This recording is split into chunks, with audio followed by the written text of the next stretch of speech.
यह बात बहुत कम लोग जानते होंगे कि दुनिया की सबसे महंगी बाइक कौन सी है।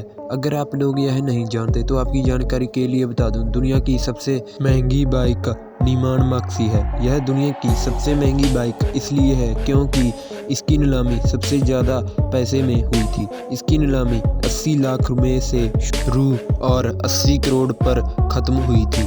यह बाइक दुनिया की सबसे महंगी बाइक नीलाम हुई थी। अगर आप लोगों को जानकारी अच्छी लगी, वीडियो को लाइक कर दें, चैनल को सब्सक्राइब कर दें।